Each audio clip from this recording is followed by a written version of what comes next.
So our mini project is based on the shading algorithm, and shading in real life and in computing is all about creating as realistic of an image as possible. In real life, we do this via shadows to create depth. With a computer, we do it the other way. We base it on light, and a surface's angle to light's the distance, the angle of the camera, the material properties, whatever, to make a photorealistic effect. Rendering, or image synthesis, is the automatic process of generating a photorealistic or non-photorealistic image from 2D or 3D model by means of computer programs. Also, the results of such a model can be called a render. Rendering has uses in architecture, video games, movie, and TV visual effects, each employing a different balance of features and techniques. Simply rendering an image will not give us a photorealistic effect. What we need to do is shade it for it to become more photorealistic. Now that we've discussed the problem of turning 2D models into 3D models, we will explain one way of doing this using shading. Because there are many different types of shading, we will simplify this by just explaining different styles of shading using light. One type of light shading is called diffuse reflection. Diffuse reflection is light that is reflected on a non-metallic or very rough surface. The opposite of that would be specular reflection, which is light that is reflected on a relatively smooth surface. One example of these type of shading would be when you are looking into water. If the image is smooth and easy to see, that would be specular reflection. However, if the image is blurry, that would be diffused reflection. Another type of light shading is called subsurface scattering. This is an indirect form of reflection where some of the light is transmitted into a semi-transparent material, scattered under the surface and bounced out again. This is commonly used to give characters more realistic looking skin. Our final example of light shading is called non-photorealistic. This means the models don't attempt to model the received brightness of a surface in a realistic way, but instead focuses expressing certain styles. An example of these styles is called cell shading, where they make the world appear to be flat by using less shading color. An example of cell shading would be the Borderlands series shown in the image below. Okay, so how does this all work? Avoiding all the fine details of the algorithm, it's pretty much a pixel by pixel application of color.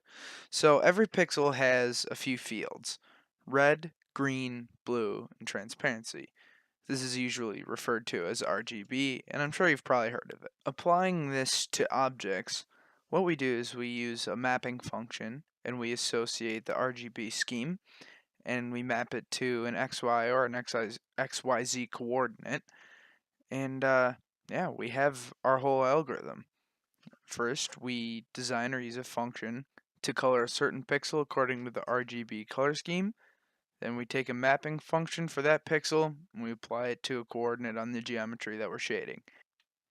This algorithm is used everywhere, like in video games, CGI, CAD, and 3D design. Let's take a look at this car that has light reflecting off of it. The way that we get that is we add a lot of white pixels to the image in that specific area where the light would be reflecting off of. Now, CAD rendering software is pretty complex, and I picked a video about this stuff because it really shows the way this algorithm works. You notice that as the boxes reach the portion of the object that it's rendering, you see it slow down. And this is because it's really just packing more pixels into the object for better ebb and flow of color. Now onto the effect shading has in the world. Shading affects individuals by improving the quality of the products they can buy, as well as giving them a wide variety of fields that they could work in. Shading's effect on organization is giving them more options and creating jobs. For movies, shading helps create the incredible CGI that has become basically lifelike, such as Marvel's new Infinity War or Jurassic Park. For games, shading helped create amazing worlds that feel alive, such as the new Red Dead Redemption 2 or Spider-Man games, to name some recent ones. Finally, shading's effect on society. For this, we've decided to discuss a phenomenon called the uncanny valley. This is an emotional response when an object is becoming too human-like and people start to feel uneasy or even hatred towards the object. There are many people researching into why this happened. A recent example of when CGI was in the uncanny valley was in the 2016 movie Star Wars Rogue One. In Rogue One, there was a character named Grand Mark Tarkin. Now, the character appeared in the 1977 movie Star Wars A New Hope and was played by the actor Peter Cushing. Sadly, Cushing passed away in 1994. So in Rogue One, they digitally resurrected Cushing using CGI. This has caused very mixed feelings between people and is still a topic of debate today.